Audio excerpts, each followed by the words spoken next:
Bravo, t'as signé un client. Maintenant, il est temps de le rassurer, de l'accueillir. Et cet accueil, en fait, il est super important parce qu'il va conditionner deux choses.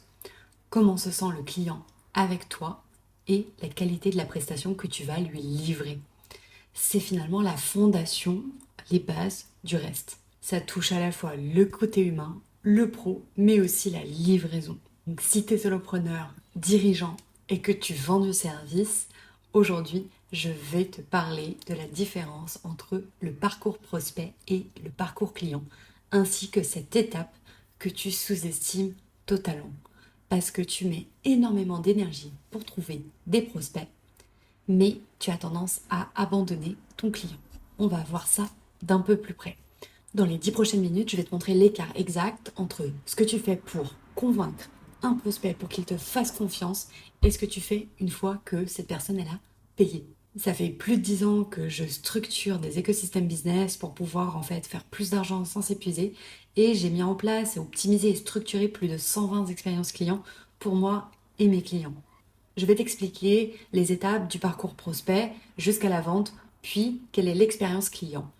On va voir que tout ça est lié, mais surtout que tu vas pouvoir en réalité créer une boucle vertueuse en connectant ces deux étapes grâce à la recommandation et la fidélisation. Ce qui te permettra donc d'avoir des clients qui vont revenir ou bien te recommander si et seulement si tu as mis en place les bonnes étapes. D'ailleurs, si tu souhaites travailler sur tes process pour pouvoir gagner du temps et faire plus d'argent, et du coup transformer tes clients satisfaits en apporteurs d'affaires, je te laisse réserver ta session gratuite.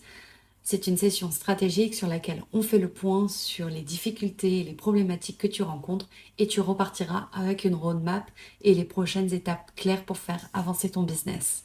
Il y a deux types d'onboarding, l'onboarding employé et l'onboarding client, mais tu vas voir que finalement c'est exactement la même chose. Si tu as des employés, tu vas avoir un process de recrutement. Tu vas chercher, tu vas faire des entretiens, tu vas faire des tests, tu vas faire des promesses. Puis une fois que la personne elle a décidé de signer avec toi, il y a le contrat. C'est l'équivalent de la vente. Et ensuite arrive l'expérience. Et généralement, dans beaucoup d'entreprises, lorsqu'une nouvelle personne arrive, l'onboarding n'est pas forcément prêt. Des fois, il n'y a même pas d'ordinateur de prêt. Ça se fait plutôt rapidement et en toute autonomie, tu apprends sur le tas et au fur et à mesure. Si tu prends le côté client, en fait, c'est exactement la même chose. Tu as un tunnel de vente qui va permettre aux gens de te découvrir, de faire confiance, de découvrir ta solution. Puis quand les gens passent enfin à l'achat, il y a alors l'expérience qui se déroule. Et là, généralement, il n'y a plus personne. Donc on va les regarder plus dans le détail, l'entièreté du parcours que tu vois, je t'ai décrit ici. Voici ce qui se passe concrètement chez la plupart des entrepreneurs, des dirigeants, des agences. On a un prospect qui va te découvrir.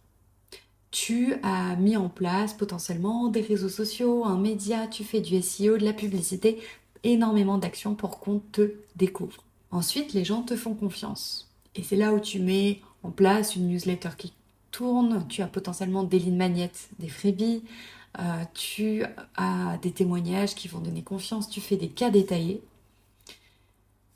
Et ensuite, tu parles de ta solution. Et c'est là, tu as une page de vente que tu as travaillé, retravaillé, relu jusqu'à la virgule près. Tu mets en place des appels découverts pour pouvoir vendre. Tu fais des lancements qui demandent énormément d'énergie et de communication. Tu fais de l'urgence. Tu mets des bonus. Finalement, tout ça, ça paye. Parce que la personne, elle passe à l'achat. Mais là, silence. Peut-être un mail un peu bancal. Et le cerveau de ton client qui se demande, mais est-ce que j'ai pas fait une erreur de dépenser cette somme-là? Est-ce que je vais réussir à atteindre mes objectifs? La deuxième partie, tu l'as bien compris, c'est l'expérience client. Et généralement, avec cet email un peu bancal, un premier rendez-vous potentiellement improvisé, rien qui est écrit nulle part, et finalement rien n'est dans la tête de quelqu'un d'autre que toi. Alors attention, hein, je suis pas là pour te parler, c'est pas de la négligence, c'est généralement le message que on passe à tout le monde, d'accord? On investit énormément d'énergie stratégique là où on te dit que ça compte, donc le marketing, la vente, l'acquisition. Et c'est là où il y a trois erreurs qui te viennent systématiquement. Parce qu'en fait, on pense que le travail stratégique, ça s'arrête à la signature. Et finalement, on a l'impression que améliorer l'expérience client au global, c'est un sujet un peu de confort, mais pas un sujet de croissance. Alors que dans l'expérience client se trouve en fait plein d'opportunités d'augmenter ton chiffre d'affaires. Parce que actuellement, chaque nouvel client qui signe, tu recommences peut-être à zéro. Tu peux rien déléguer ni automatiser parce qu'en fait, il n'y a rien qui est écrit. Donc si tu es en vacances, bah, ton cerveau il tourne quand même. Parce qu'un client qui va t'écrire et que quand toi tu es le seul à savoir répondre, bah, en fait c'est de la charge mentale. C'est là où on se rend compte qu'on commence à traiter l'expérience client finalement comme un détail un peu administratif. Non pas parce que tu veux pas bien faire, hein, mais parce qu'en en fait on a mis toute la rigueur dans la vente, toute l'énergie dans le marketing en pensant que le reste, bah, ça va suivre tout seul. C'est normal, c'est ton expertise, tu vas délivrer.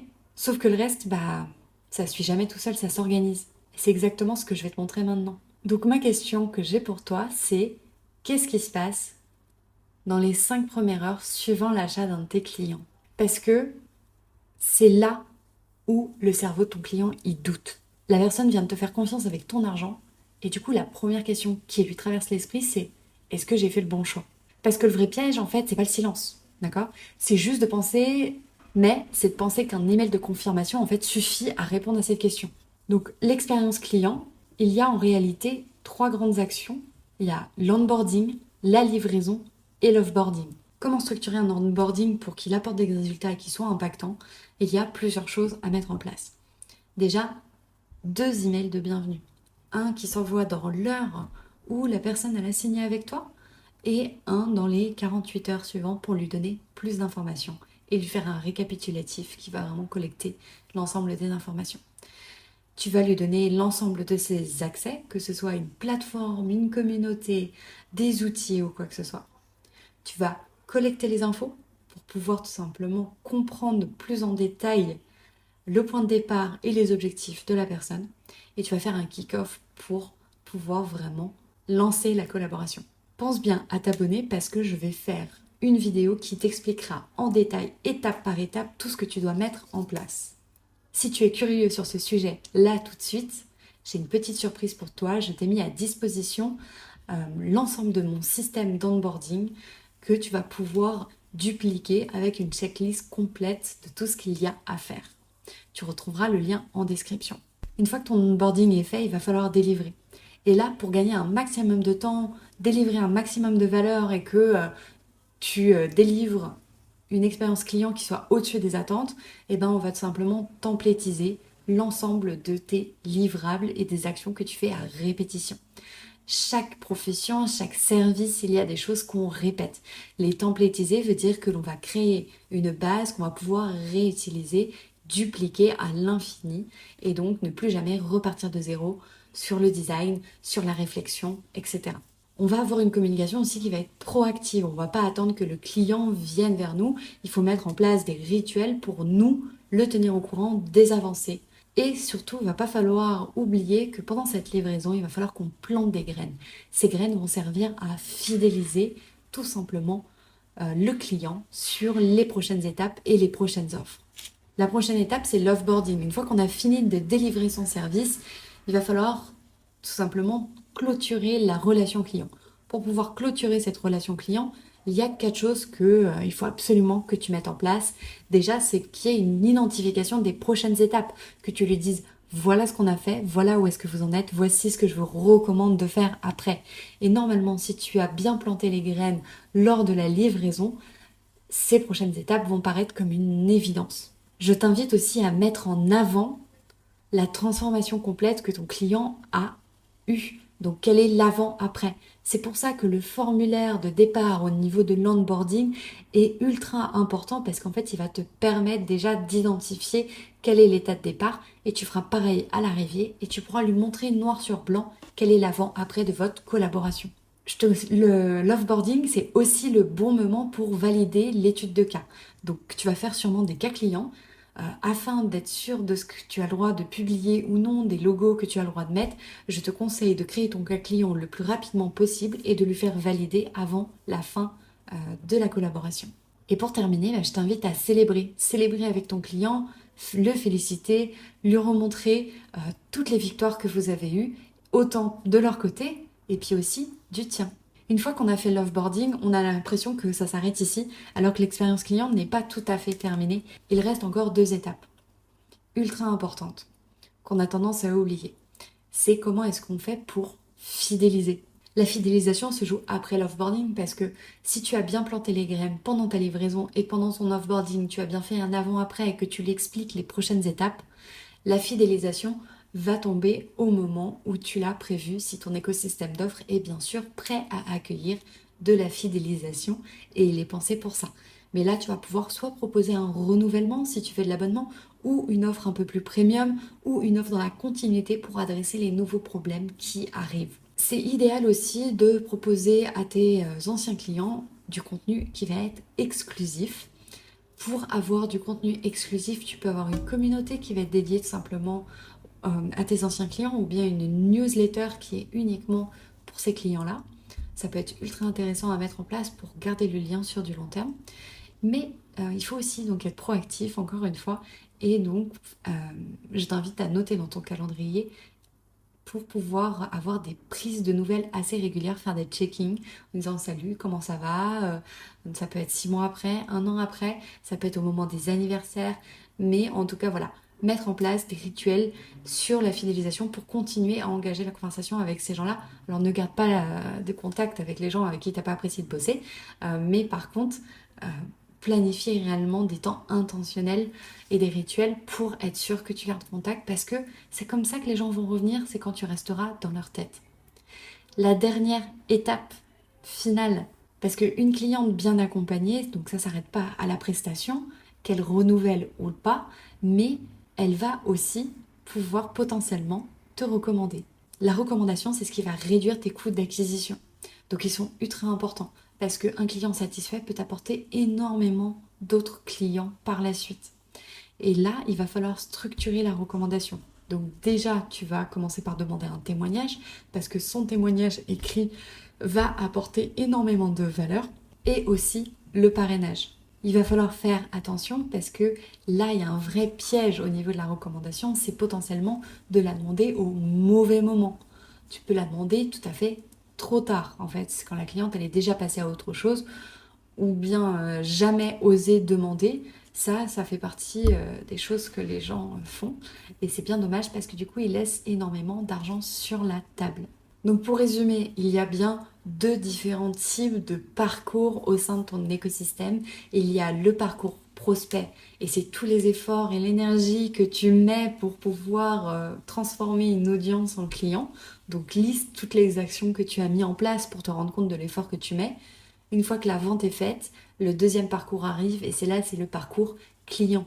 C'est l'expérience que tu vas délivrer et qui comporte donc plusieurs étapes, l'onboarding, la livraison, l'offboarding, la fidélisation et la recommandation. Et là, je t'invite à compter le nombre d'actions que tu fais une fois que le client a signé. N'oublie pas, traite le moment de doute qui est vraiment dans les 24 heures qui suivent le paiement.